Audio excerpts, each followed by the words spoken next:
अब आज के सेशन में मैं सोचता हूँ कि चूँकि कल कृष्ण जन्माष्टमी का पर्व है और तुम सबको पता है कि कृष्ण मेरा बहुत प्रिय विषय है, तो आज हम कृष्ण से ही संवाद करने की कोशिश करते हैं। पहले भी हम एक दो मौक़ों पर कृष्ण चर्चा के रूप में कृष्ण के ऊपर बातचीत कर चुके हैं, पर क्योंकि कल जन्माष्टमी का पर्व है तो इसको ध्यान में रखते हुए आज हमारे आज के समय में कृष्ण की प्रासंगिकता, कृष्ण की उपयोगिता और विशेष रूप से हम लोगों के लिए, माने जो लोग अपने कैरियर अचीवमेंट के लिए कोशिश कर रहे हैं, तैयारी कर रहे हैं, उन सब के लिए कृष्ण किस तरीके से उपयोगी हो सकते हैं। एक तो परंपरागत ढंग है कि हम कृष्ण की पूजा करते हैं, हम कृष्ण जन्माष्टमी का व्रत भी करते हैं और अपने अपने तरीके से जो भी हमारे अनुष्ठान हैं उन सबको हम करते हैं और हम सोचते हैं कि कृष्ण के पूजन से हमको सफलता मिल सकती है, क्योंकि हम उनको देव रूप में पूजते हैं। और उसके बाद जब सफलता नहीं मिलती है तो हम कहते हैं कि कृष्ण के पूजन के उपरांत भी हमको सफलता नहीं मिल रही है, तो क्या कारण है इसका। तो मुझे लगता है कि हम कृष्ण को पूजने के बजाय अगर कृष्ण से संवाद करने की कला सीख जाएं, कृष्ण से बातचीत करना हम सीख जाएं, तो शायद कृष्ण हमारे ज़्यादा उपयोगी, ज़्यादा काम के और हमको सुनिश्चित सफलता दिलाने वाले मार्गदर्शक के रूप में सिद्ध हो सकते हैं। कृष्ण को जब हम पौराणिक आख्यान के रूप में देखते हैं, उनके बारे में पढ़ते हैं, तो हम देखते हैं कि कृष्ण को हमारी परंपरा में पूर्ण पुरुष का दर्जा दिया गया है। जैसे राम को 12 कला का अवतार माना जाता है और कृष्ण को पूर्ण अवतार माना जाता है 16 कला का। ये एक पौराणिक संदर्भ है, लेकिन इसके अलावा भी कृष्ण के व्यक्तित्व को जो हम देखते हैं तो उसमें हमें जीवन के हर पक्ष की तरफ से एक पूर्ण पुरुष के ही दर्शन होते हैं। वो एक बहुत आत्मीय बंधु बांधव रिश्तेदार हैं, वो एक बेहद सहृदय मित्र हैं, वो एक बहुत अनुशासित और आज्ञाकारी शिष्य हैं, वो कुशल नीतिवान पुरुष हैं, नैतिज्ञ हैं, वो एक अद्भुत प्रशासक हैं, राजा हैं, अद्भुत योद्धा भी हैं, अद्वितीय योद्धा भी हैं, अप्रतिम योगी हैं। और इसके साथ साथ जो सर्वाधिक महत्वपूर्ण गुण है, इन सब चीज़ों के साथ साथ वो एक अत्यंत संवेदनशील प्रेमी भी हैं। तो ये सारे गुण, जनरली ये देखा जाता है कि जिसको मैथमेटिक्स बहुत अच्छा लगता है उसको कविता में रुचि कम होती है। ऐसा नहीं है कि नहीं होती, लेकिन कम होती है। उसकी रुचि कला में कम होती है। विज्ञान वाला जो स्टूडेंट है, फिजिक्स वाला जो स्टूडेंट है, उसकी पेंटिंग में या थिएटर में रुचि अपेक्षाकृत कम होगी। लेकिन कृष्ण के जीवन में हम देखते हैं कि जितने विपरीत प्रकार की विधाएं हो सकती हैं, उन सब में वे न केवल जानकारी रखते हैं बल्कि उनमें पारंगत भी हैं। तो हमारी परंपरा में एक इतना शानदार, इतना अद्भुत व्यक्तित्व होते हुए भी यदि हम उसका लाभ अपने जीवन में न उठा पाएँ तो इसको मुझे लगता है कि ये बड़ा भारी एक दुर्भाग्य ही है कि जहाँ जिस देश में कृष्ण आराध्य हों, जिस देश में कृष्ण मार्गदर्शक हों, उस देश में अगर हमारा युवा वर्ग किसी भी तरह से हताश है, निराश है, असफल हो रहा है, तो मुझे लगता है कि कृष्ण के करीब जाने की ज़्यादा ज़रूरत है और कृष्ण से संवाद करने की ज़्यादा ज़रूरत है। हम सब जानते हैं कि कृष्ण के जो बहुत सारे अवदान हैं, जो बहुत सारी चीज़ें उनके व्यक्तित्व से हमें मिली हैं, उसमें जो सबसे महत्वपूर्ण चीज़ है, जो सबसे अधिक मूल्यवान है, वो गीता है। गीता की कुछ ख़ास बात मैं थोड़ा सा अंडरलाइन करने की कोशिश करता हूँ कि जैसे गीता में जो कुछ भी कहा गया है वो इतना मूल्यवान क्यों है। गीता में जो कुछ भी कहा गया है, कृष्ण ने अपने जीवन में पहले उसका आचरण किया है और जो कृष्ण के आचरण में है वही गीता में कहा गया है। तो गीता में जो संदेश है वो केवल उपदेश नहीं है, वो उनके आचरण का सत्य है, उनके व्यावहारिक जीवन का सत्य है, उनका अनुभव किया हुआ सत्य है। और इसीलिए कृष्ण का संदेश सर्वाधिक प्रभावशाली है। हम जरा गीता की देश काल परिस्थितियों को देखें कि किस समय किन परिस्थितियों में गीता कही गई।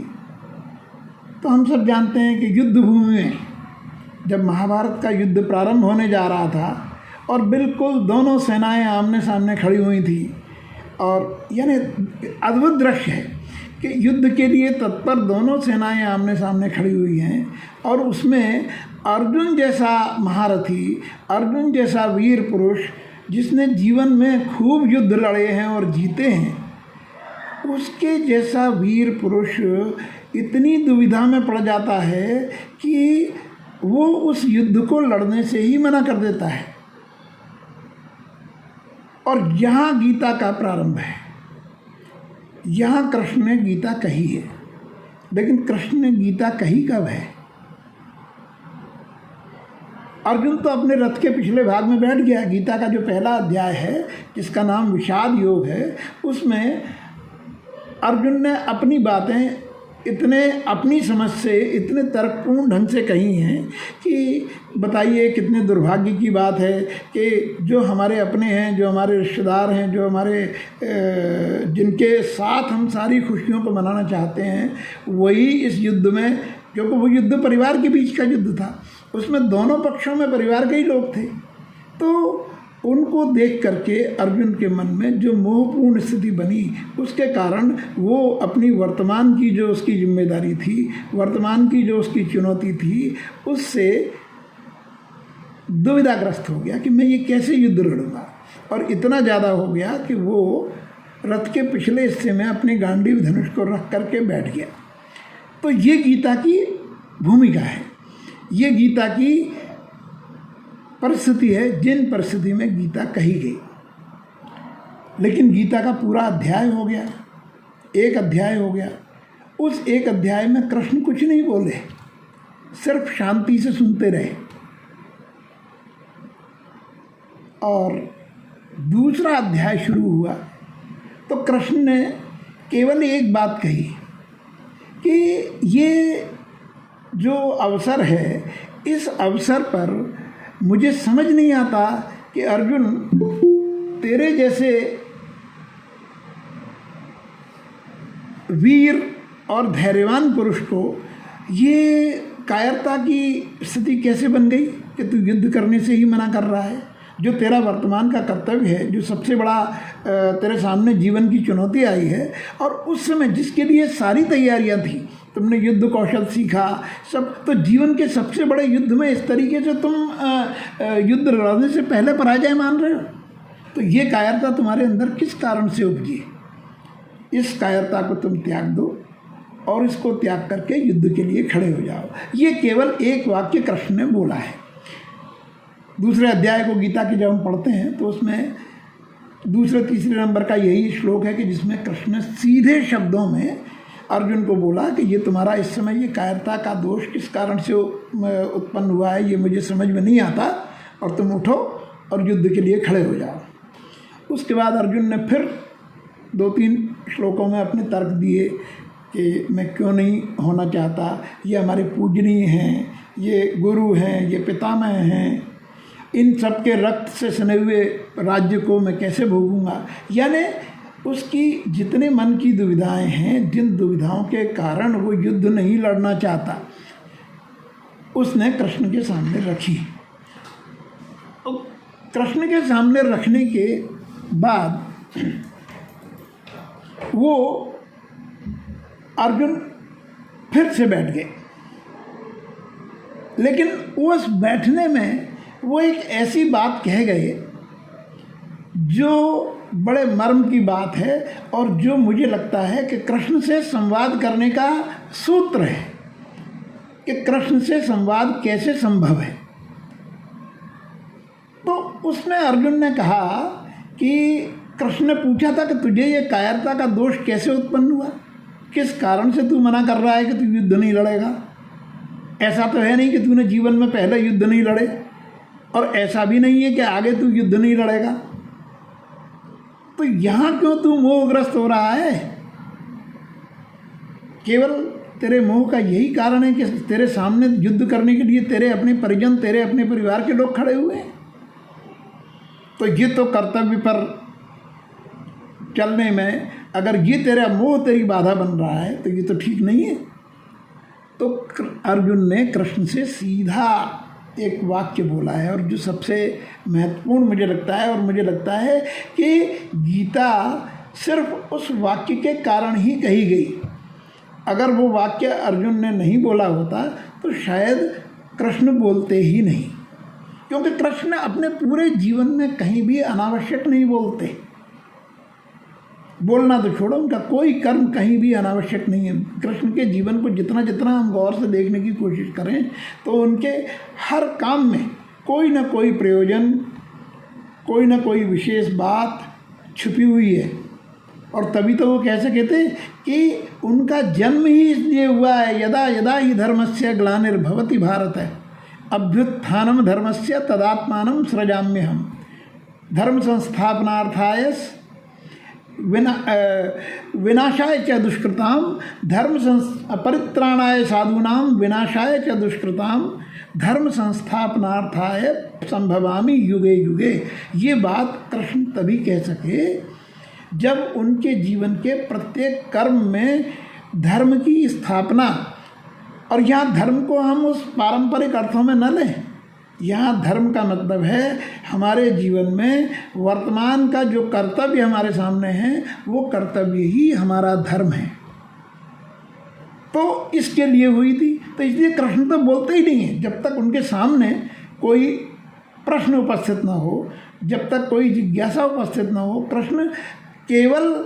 कृष्ण को सब कुछ ज्ञान है, अभूतपूर्व ज्ञान है, उनके पास ज्ञान की कोई कमी नहीं है। लेकिन कृष्ण कभी भी अपने ज्ञान को प्रदर्शित करने के लिए नहीं बोलते। तो कृष्ण ने गीता कही कब? तो कृष्ण ने गीता कही अर्जुन ने जब उनसे कहा ये श्लोक मुझे गीता का सबसे प्रिय श्लोक लगता है, क्योंकि मुझे लगता है कि इसके कारण ही गीता कही गई। अर्जुन ने कहा कार्पण्य दोषो अपहृत स्वभावः, कायरता रूपी दोष ने मेरे स्वभाव का अपहरण कर लिया है। स्वभाव क्या था? स्वभाव तो युद्ध लड़ना था, स्वभाव तो वीरता था, स्वभाव में तो अस्त्र शस्त्र चलाना मेरी स्वाभाविक कर्म था मेरा। लेकिन इस कायरता रूपी दोष ने मेरे स्वभाव को अपहृत कर लिया है। कार्पण्य दोषो अपहृत स्वभाव प्रच्छामि त्वं धर्म सम्मूढ़ चेत्ता। मैं धर्म के विषय में, अपने धर्म यानी अपने कर्तव्य के विषय में मूढ़ हो गया हूँ, सम्मोहित हो करके मोहित हो गया हूँ, उसमें मोहग्रस्त हो गया हूँ, मूढ़ हो गया हूँ, मूर्ख हो गया हूँ। तो मैं तुमसे हे कृष्ण पूछता हूँ, प्रच्छामि त्वं धर्म सम्मूढ़ चेत्ता, मैं धर्म के विषय में विमूढ़ हुआ अर्जुन आपसे प्रश्न करता हूँ।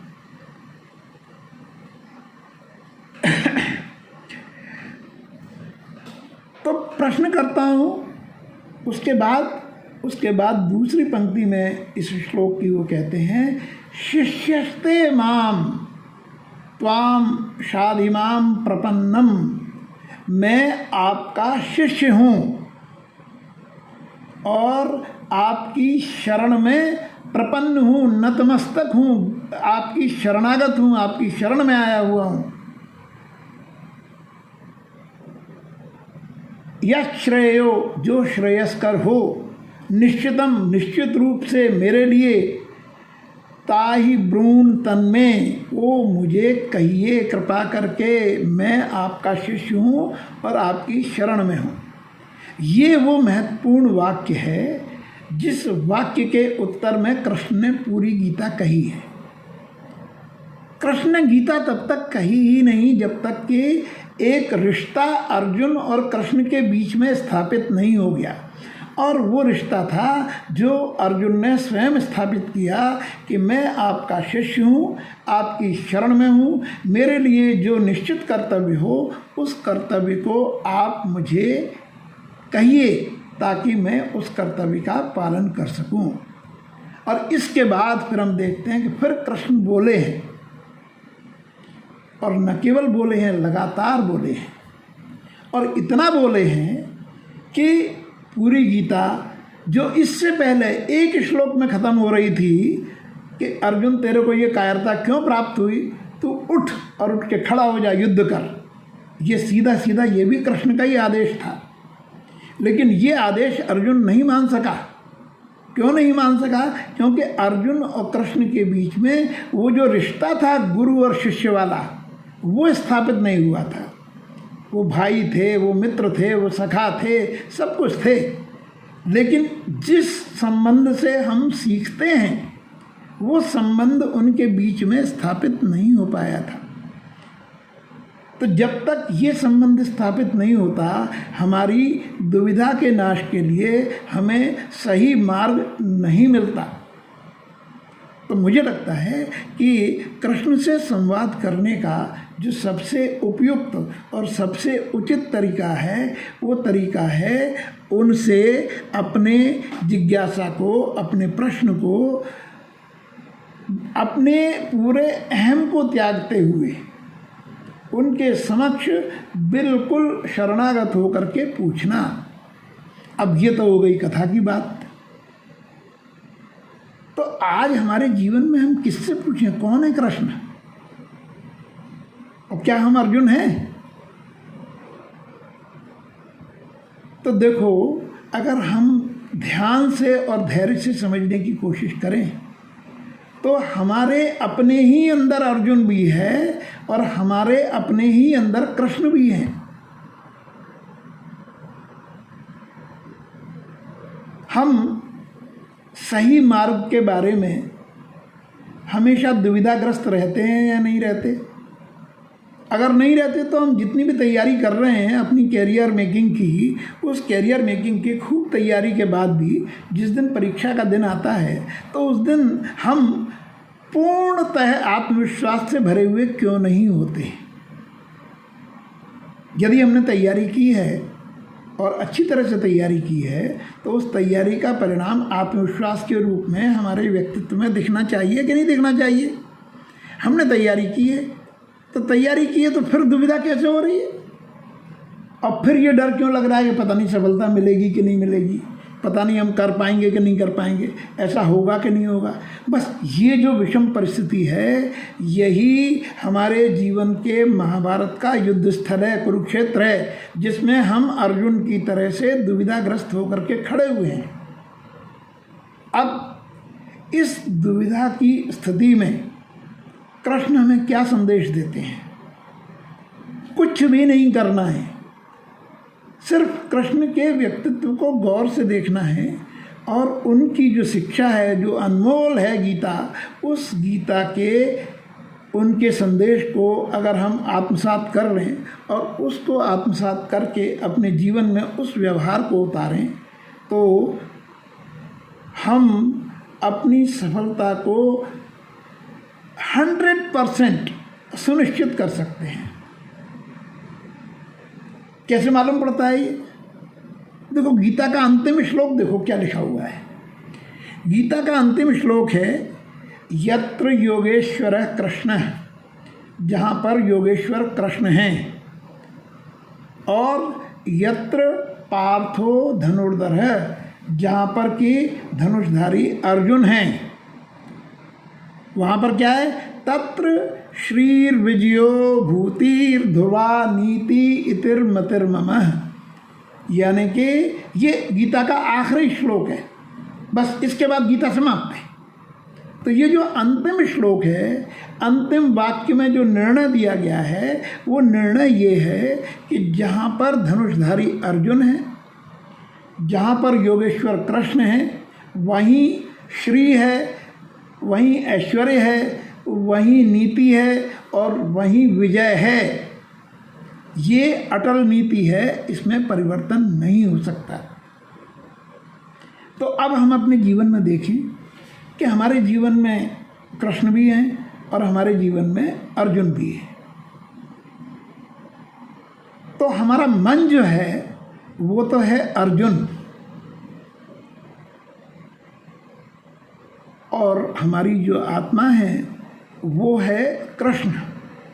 अब इस शब्दों को थोड़ा सा हम बदल देते हैं, क्योंकि व्यवहारिक जीवन में जब हम आत्मा, परमात्मा और धर्म और इस तरह की बातें करते हैं तो ऐसा लगता है कि कहीं बड़े पुराने ज़माने की सी बात कर रहे हैं। हम जो है वो आज के इस आधुनिक युग में, जो विज्ञान का युग है, कंप्यूटर का युग है, उस युग में ये सारी बातें ज़्यादा गले से नहीं उतरती। तो हम जैसा कि हमारे सेंटर पर, अपने सेंटर पर अपना जो लर्निंग मॉड्यूल है वो क्या है, वो है learn life to earn success, जीवन से सीखो और सफलता पाओ। और जो हमारा टारगेट है वो क्या है, हमारा टारगेट है इनर स्पेस एक्सपेंशन। और इन दोनों चीज़ों पर हम अपने सेशन में, अपने एडमिशन के वक्त पे हर समय तुम सब से चर्चा करते रहते हैं, बात करते रहते हैं, तो इनके बारे में ज़्यादा बताने की ज़रूरत नहीं है। तो ये जो इनर स्पेस है हमारा, तो इस इनर स्पेस के कोर में जो है वो कृष्ण है। इस इनर स्पेस का जो कोर है वो कोर कृष्ण है, और वही मोस्ट इफेक्टिव गाइडिंग फोर्स है, जिसको हम कभी इंट्यूशन कहते हैं, कभी अंतरात्मा की आवाज़ कहते हैं, कभी मुझे ऐसा लगा ये कहते हैं।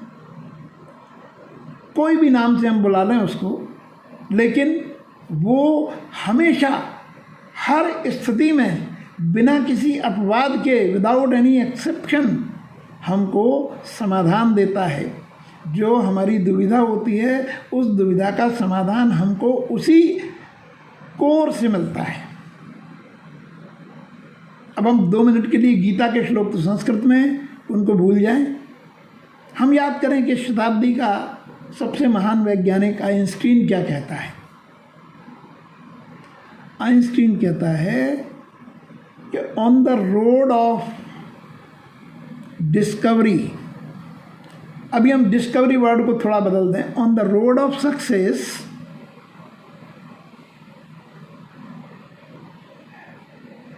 There is a little role of intellect. Intellect का, बुद्धि का बहुत छोटा सा रोल है। अब अगर बुद्धि का ही रोल नहीं है तो फिर क्या चीज़ है, तो वो कहता है there comes a leap in consciousness. वो कहता है कि हमारी जो कॉन्शियसनेस है, हमारी जो चेतना है, उस चेतना में एक लीप, एक छलांग आती है, and the solutions come to our mind. We can name it whatever we like, we can say it intuition, we can say it anything, but the solution comes to our mind. तो ये जो बात कही है, ये बात इस शताब्दी के सर्वश्रेष्ठ बुद्धिमान आदमी ने कही है। वो भी कह रहा है कि पता नहीं है, हमारी बुद्धि समाधान नहीं निकालती। On the road of discovery, intellect has very little to do. उसका बहुत छोटा सा रोल है। और हम अपने जीवन में क्या करते हैं, अपने इंटेलेक्ट को बढ़ाने में पूरी ताकत लगा रहे हैं। देखो, जब तक हम इस रहस्य को नहीं समझेंगे, बस यहीं पर हम ये थोड़ा सा अधिकारपूर्वक कह सकते हैं कि अपना सेंटर और लर्निंग कोचिंग इंस्टीट्यूट से डिफ़र करता है कि सारा का सारा फोकस, बुद्धि ज़रूरी है, इंटेलेक्ट ज़रूरी है, लेकिन एक सर्टेन डिग्री तक, एक सर्टेन अमाउंट तक, बस उसके बाद बुद्धि का रोल बिल्कुल ख़त्म हो जाता है। तो उसके बाद जिस चीज़ का रोल शुरू होता है, जब तक हम उस चीज़ को नहीं जानेंगे, और वही चीज़ है जिसलिए हमने अपना लक्ष्य रखा है इनर स्पेस एक्सपेंशन। तो ये जो इनर स्पेस है और इसके कोर में जो बैठा हुआ है, उसको हम चाहे जिस नाम से बुला लें, बस वही कृष्ण है। और देखो, गुण कितने समान धर्मी हैं, बिल्कुल एक से मिलते हैं।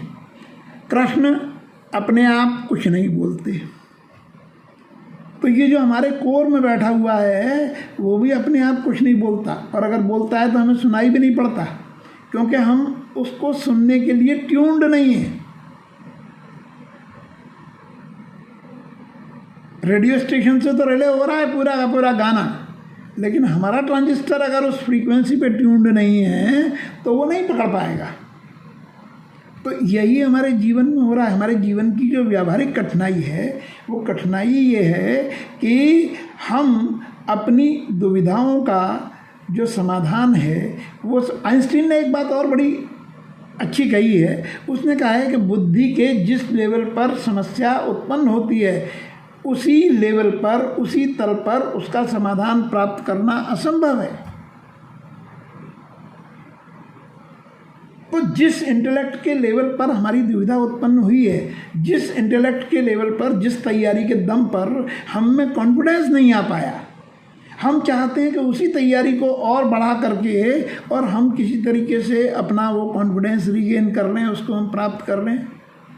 बस ये एक ऐसी कसरत है जिसमें सिवाय थकान के और कुछ भी हासिल नहीं होता।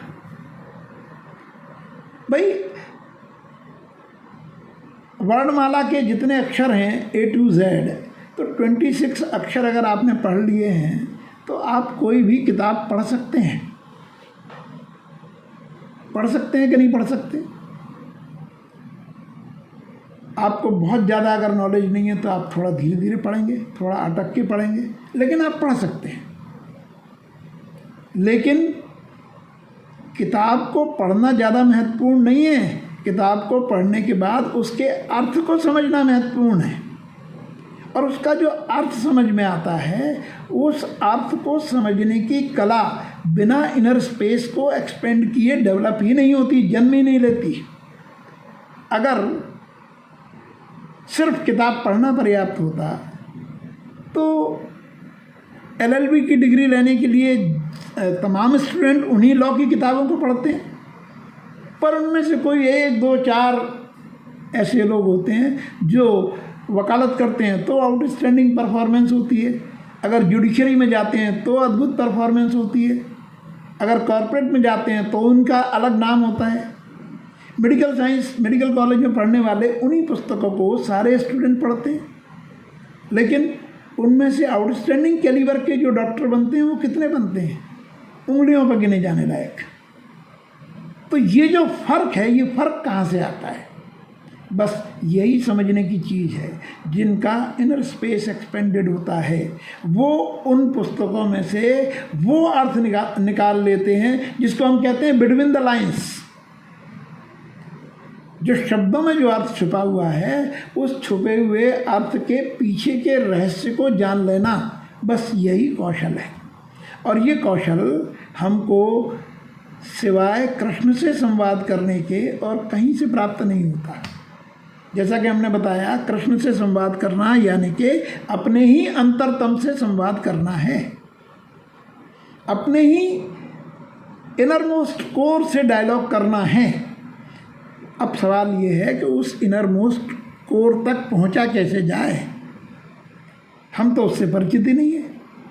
हमारा सारा का सारा ध्यान आउटर सरफेस पे है, पेरीफेरी में घूमते रहते हैं, और पेरीफेरी में सिवाय समस्याओं के और कुछ निकलता ही नहीं है। हम कोर्स को टिक टिक टिक टिक कर देते हैं कि ये कोर्स हमारा पूरा हो गया, सब कुछ पढ़ लिया। उसके बाद जब हम एग्जामिनेशन हॉल से बाहर निकलते हैं तो ज़रा हम अपनी मनोदशा की कल्पना करें कि जब हमने सारा सिलेबस टिक टिक कर लिया तो फिर जाने से पहले भी कॉन्फिडेंट हमें होना चाहिए और निकलना भी मुस्कुराते हुए चाहिए। लेकिन प्रायः ऐसा नहीं होता। क्यों नहीं होता? भाई जो कोर्स है उसी में से तो प्रश्न आएंगे, लेकिन हमेशा जो पढ़ा हुआ है और जो प्रश्न है, इनके बीच के जो गैप को भरना है, इनके बीच को गैप को भरने के लिए हमारा अगर इनर स्पेस एक्सपेंडेड है तो हम उन प्रश्नों को सही समझ पाएंगे और उस प्रश्न के सही उत्तर को हम उसी पाठ्यक्रम में से निकाल पाएंगे। उत्तर डेफिनेटली उसी सिलेबस के अंदर है, लेकिन उसी सिलेबस के अंदर का उत्तर अगर हमने क्वेश्चन आंसर्स रट लिए हैं, क्रेम्ड हैं, तो क्रेम्ड इन्फॉर्मेशन से जिंदगी की जंग जीती नहीं जाती। उस इन्फॉर्मेशन से जब हम एसेंस ऑफ नॉलेज निकाल पाते हैं, और ये जो एसेंस ऑफ नॉलेज निकालने का काम है, ये काम बिना कृष्ण से संवाद किए हुए नहीं आता। मुझे लगता है कि जो हमारे आज के इस विशेष अवसर के सेशन की जो उपयोगिता है वो इसी बात को समझने में है कि हम अपने कृष्ण से संवाद कैसे करें। कृष्ण तो भीतर स्थित है। देखो, जैसे मैंने कई बार अलग अलग संदर्भों में बात की है, हम देखें गौर से तो जितने भी आविष्कार हुए हैं उनमें से 85, 90 बल्कि 95% आविष्कार एक्सीडेंटली हुए हैं। तो ये एक्सीडेंट संयोग नहीं कहे जा सकते हैं, और अगर मान लो हम इसको संयोग भी कहें तो फिर ऐसा एक आध संयोग हमारे साथ भी तो होना चाहिए। हमारे साथ क्यों नहीं होता? जब न्यूटन बगीचे में लेटे हुए थे और उन्होंने सेब को गिरते हुए देखा, तो वो क्या विश्व की पहली घटना थी कि जब सेब नीचे गिर रहा था? या उसके पहले कभी न्यूटन ने सेब गिरते हुए नहीं देखा होगा? सेब नहीं देखा होगा तो अमरूद देखा होगा, कुछ ना कुछ बॉल नीचे गिरते हुए देखी होगी, कुछ ना कुछ तो नीचे गिरते हुए देखा ही होगा।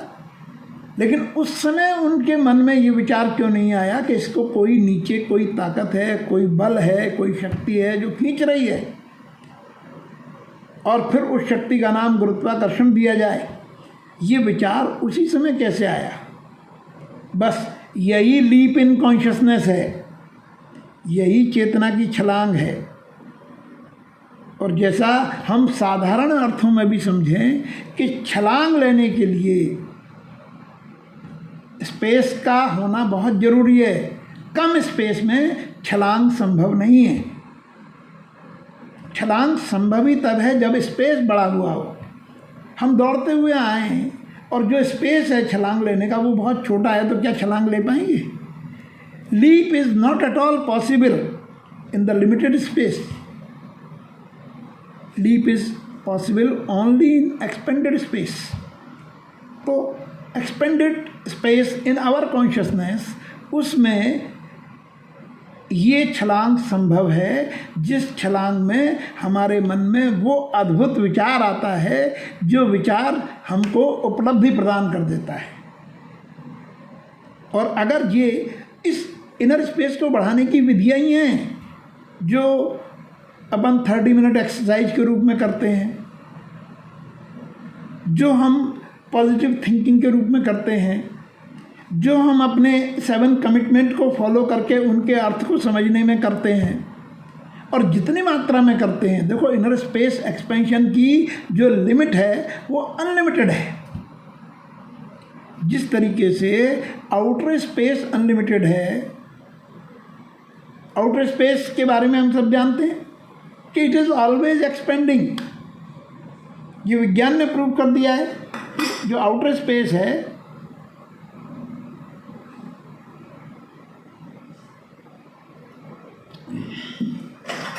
it is always and ever expanding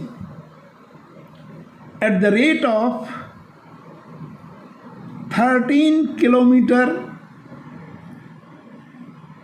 not only 13 kilometer, 13 crore kilometer in all the direction within 5 minutes।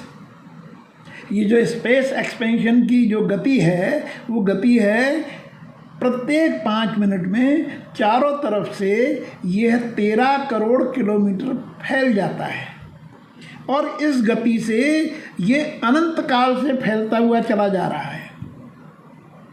और इसीलिए हमको डिस्टेंस की गणना करने के लिए लाइट ईयर के पैमाने का निर्माण करना पड़ा, क्योंकि वो डिस्टेंसेस इतने ज़्यादा हैं कि उसको किलोमीटर में नापना संभव ही नहीं है। तो इसलिए पैमाना बनाया गया लाइट ईयर का, और उस लाइट ईयर में हम स्पेस को नापते हैं। कहने का तात्पर्य ये है कि जिस तरह से ये बाहर का स्पेस अनंत है, क्योंकि इसके अलावा हमारे पास शब्द नहीं है, इससे भी आगे की चीज़ है, लेकिन हमारे पास एक ही शब्द है अनंत, एक ही शब्द है इनफाइनाइट, तो हम सिर्फ इनफाइनाइट ही कह सकते हैं। तो इस तरीके से आउटर स्पेस इनफाइनाइट है, उसी प्रकार से हमारा इनर स्पेस भी इनफाइनाइट है। तो इसके एक्सपेंशन की कोई लिमिट नहीं है। लिमिट किस चीज़ की है? लिमिट है हमारे प्रयत्नों की। हम जो प्रयास करते हैं उन प्रयास की लिमिट है, और इस जो हमारे प्रयत्न हैं, हमारे जो एफर्ट्स हैं, उनकी लिमिट कौन तय करता है? उनकी लिमिट रोज़ हम तय करते हैं, और डेली हम खुद उसको ऊपर नीचे घटाते बढ़ाते रहते हैं। और ये ऊपर नीचे घटाते बढ़ाते क्यों रहते हैं? क्योंकि कोई कमांड नहीं है हमारे पास। हम क्या करते हैं? हमने किसी को अपना गुरु माना, किसी को अपना मेंटर माना, किसी को अपना गाइड माना, तो उसकी कमांड जो है वो कमांड हमको मिलती है और हम उसको समझ लेते हैं कि हाँ ये समझ में आ गई बात, ठीक है। लेकिन जिस समय उसको इम्प्लीमेंटेशन का पार्ट आता है, तो इम्प्लीमेंटेशन के पार्ट पर हम जो उस समय की ज़रूरत होती है, और वो ज़रूरत हमारी सिर्फ बाहरी ज़रूरत होती है, बस उसको प्रायोरिटी दे देते हैं। तो ये जो हमारी रियल नीड है वो नीड ऑफ द आवर से ट्रेड हो जाती है, और उससे ट्रेड हो जाती है तो प्रायोरिटी बदल जाती है। और ये प्रायोरिटी इतनी स्विफ्टली बदलती है कि हमको पता ही नहीं चलता कि प्रायोरिटी कब बदल गई, और एवरीडे बदलती है। तो ये न बदले,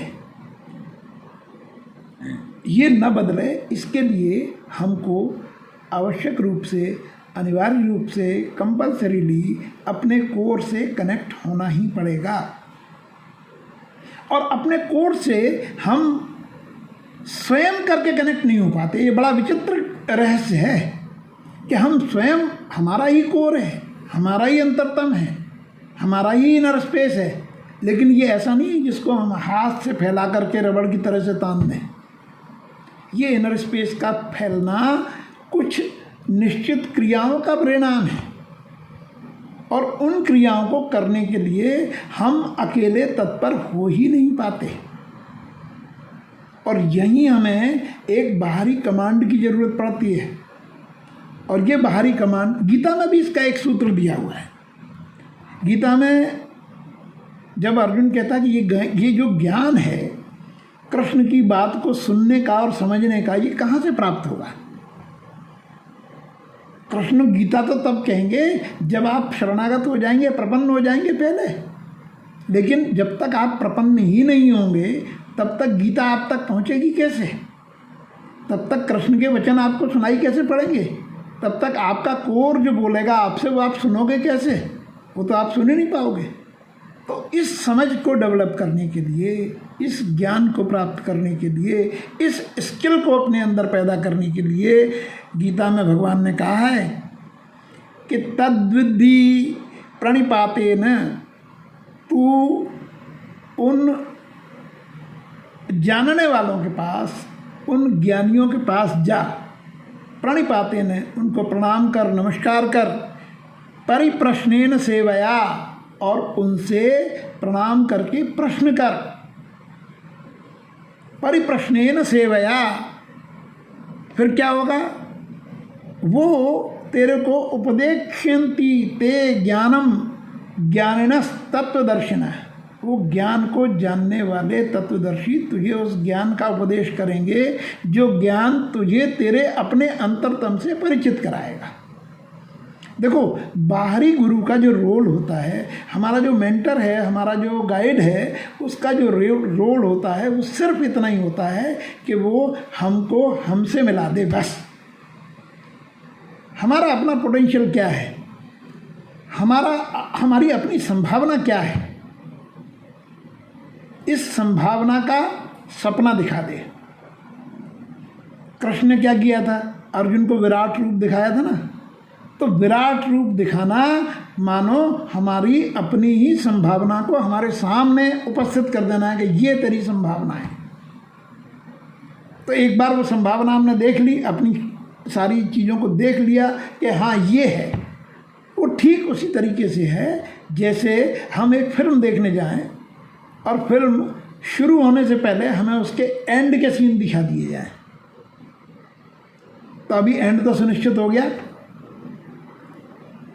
तो जब जीत सुनिश्चित है तो उसके बाद आपके कर्म क्या होने चाहिए, ये अगर कोई आपको बताएगा तो आपका काम करने में मन लगेगा कि नहीं लगेगा? बताओ। जब आपको पता है कि you are going to become IAS, कोई रोक नहीं रहा इसको, ये रिजल्ट आपको पता है, तो उसके बाद जब आप पढ़ाई करोगे तो वो पढ़ाई बिल्कुल पूरे कमिटमेंट लगन के साथ होगी कि नहीं होगी? उस पढ़ाई में आपको मज़ा आएगा कि नहीं आएगा? क्योंकि आपको मालूम है कि रिजल्ट तो मुझे IAS बनना ही है। लेकिन ये मज़ा तब आएगा जब आप अपनी कोर्स से कनेक्टेड होंगे, उसकी कमांड में होंगे। अगर उसकी कमांड में नहीं होंगे तो आपको वो अपने पोटेंशियल का जो दर्शन है, वो जो फिल्म का एंड है, वही नहीं मिलेगा देखने को। और जब तक वो नहीं मिलेगा तब तक उसमें प्रोसेस में प्लेजर नहीं मिलेगा। हम तो बार बार इसी बात पे जोर देते हैं ना कि जो हमारी प्रोसेस है इट शुड बी प्लीजिंग। तो जब प्रोसेस ही प्लीजिंग नहीं है तो रिजल्ट प्लीजिंग कैसे होगा? तो ये जो कनेक्टिंग विद द कोर है, कनेक्टिंग विद द कोर हमारी प्रोसेस को प्लीजिंग बना देता है। कैसे बना देता है? वो ऐसे बना देता है कि जब भी हम किसी की कमांड में चलते हैं, हम साधारण रूप से सड़क पर चलें और हम परेड में चलें, तो जब हम परेड में चलते हैं और हमारा कमांडर सिर्फ left right left right left right बोलता है, तो उसके इस लेफ़्ट राइट बोलने से हमारे चलने में जो रिदम आती है, उस रिदम का परिणाम है हमारे जीवन में सफलता। बस यही फ़र्क है परेड में और सामान्य रूप से चलने में। सामान्य रूप से भीड़ जब चलती है तो किसी को बहुत अच्छा लगता है यह, लेकिन वही हम देखते हैं 26 जनवरी की परेड कितनी मनमोहक होती है। यानी जब उसको पूरे एक उसका जो पूरा पैनोरामिक व्यू जब देखते हैं हम अपने टीवी पर कि पूरी की पूरी परेड एक साथ लेफ़्ट राइट, मतलब उनके लेफ़्ट राइट पैर इतने सिंक्रोनाइज ढंग से उठते हैं और रखे जाते हैं कि उसको देखने में मज़ा आता है। तो अगर हमारी तैयारी इस कोर की कमांड पे है, ये जो हमारा कैप्टन हमारे कोर में बैठा हुआ है उसकी कमांड पे है, तो हमारी तैयारी में यही रिदम आ जाएगी। और फिर ये रिदम अगर आ जाएगी तो हम खुद एवरीडे जो अपनी प्रायोरिटी को रीअरेंज करते हैं वो हम कभी नहीं करेंगे, मतलब हम कर ही नहीं पाएंगे। देखो, गीता जो कही गई है कृष्ण के द्वारा, वो अर्जुन के कान में तो कही नहीं गई कि केवल अर्जुन के कान में कह दी गई हो। गीता की जो जगह है वो जगह ही है युद्ध भूमि। दोनों पक्षों की सेना खड़ी हुई है। गीता के आरंभ में ही अर्जुन ने जो एक बात कही थी कृष्ण से, कृष्ण सारथी थे, कृष्ण ने कहा कि मैं क्या करूं, तो अर्जुन ने कहा सेनयोरुभयोर मध्य रथम स्थापय में अच्युत, हे अच्युत, हे कृष्ण, मेरे इस रथ को दोनों सेनाओं के बीच में खड़ा कर दो। दोनों सेनाओं के बीच में खड़ा करने का मतलब क्या है?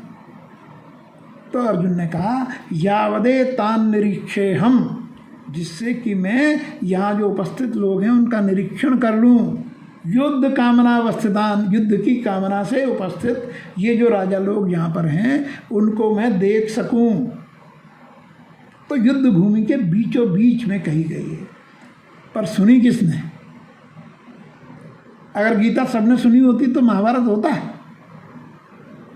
हेलो, कोई एक आध बोलो।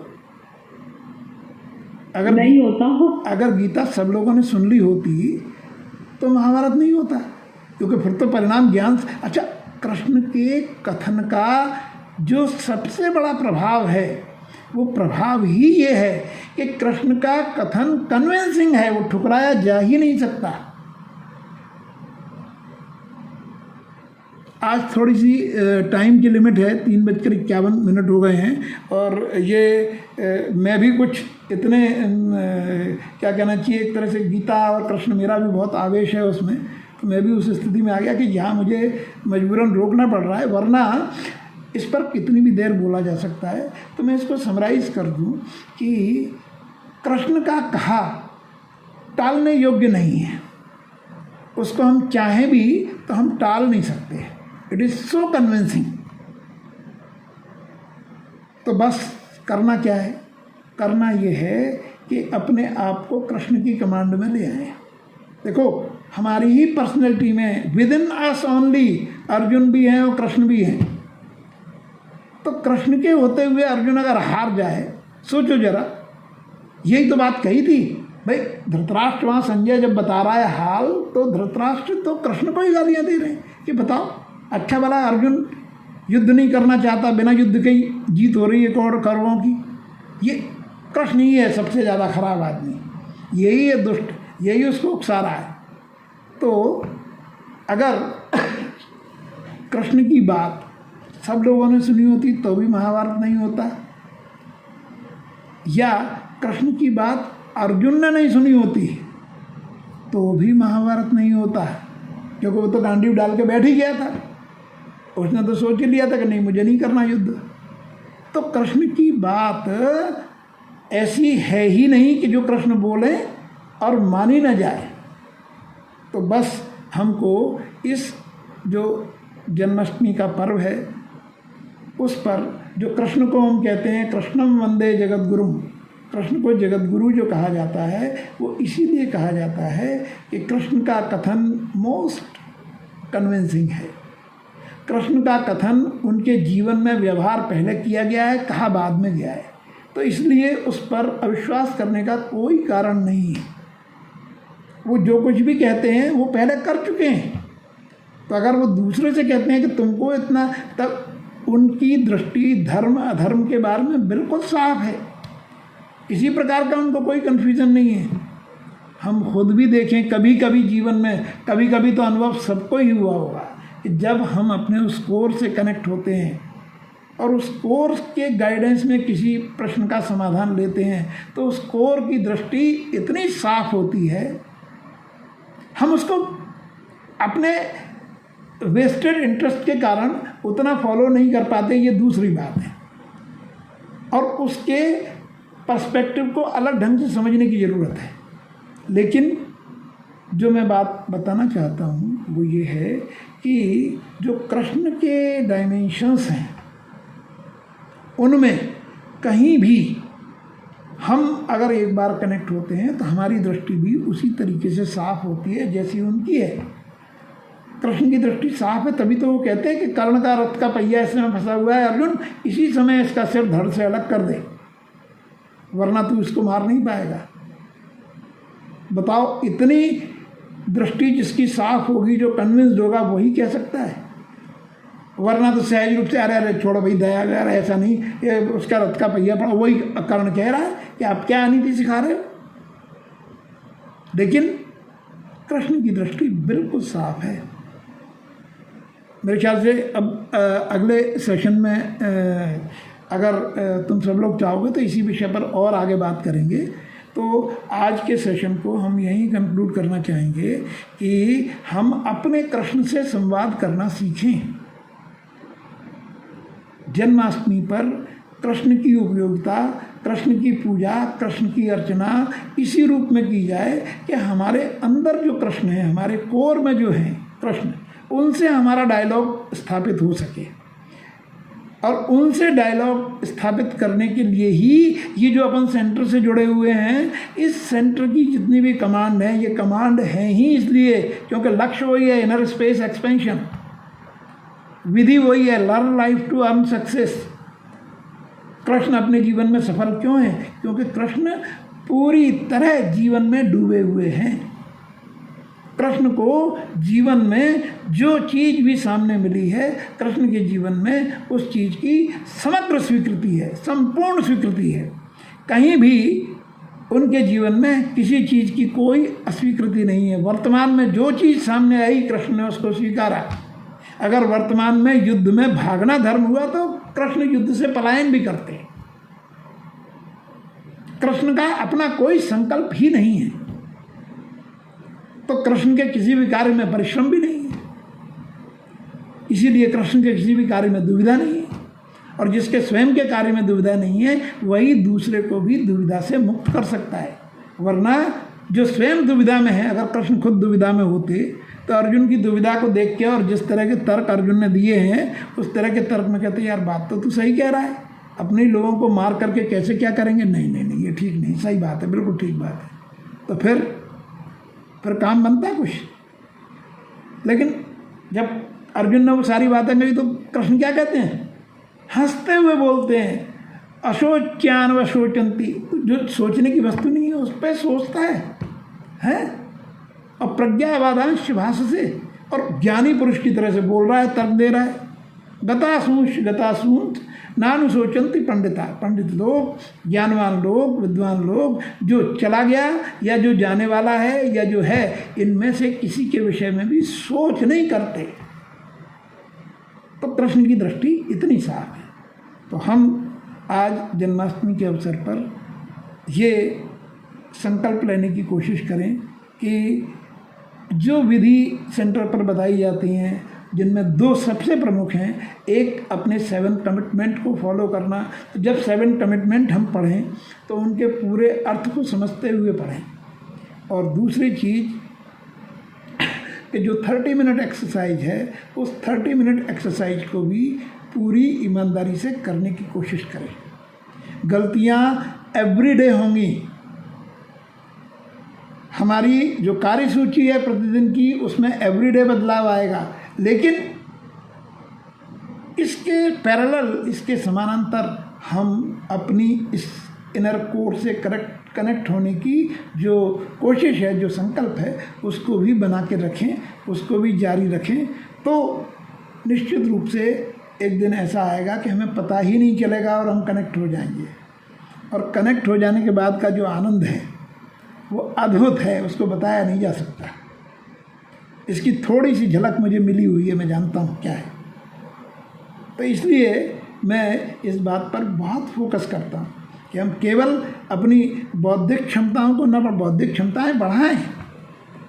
लेकिन बौद्धिक क्षमता, ध्यान रखो, बौद्धिक क्षमता का एक सबसे बड़ा दुष्परिणाम है ईगो बढ़ना, अहंकार बढ़ना। और बस जो इनर कोर से डायलॉग होने में सबसे बड़ी वॉल, सबसे बड़ी दीवार जो है वो ये ईगो ही है। क्योंकि ये जब तक ईगो होती है तब तक हम वो जिज्ञासा रख ही नहीं पाते, वो कह ही नहीं पाते वाक्य कि शिष्यस्ते माम स्वादिमाम त्वाम प्रपन्नम, मैं आपका शिष्य हूँ और आपकी शरण में हूँ। ये बात जब तक हम अपने ईगो को डिजॉल्व नहीं करेंगे तब तक हम कह ही नहीं पाएंगे।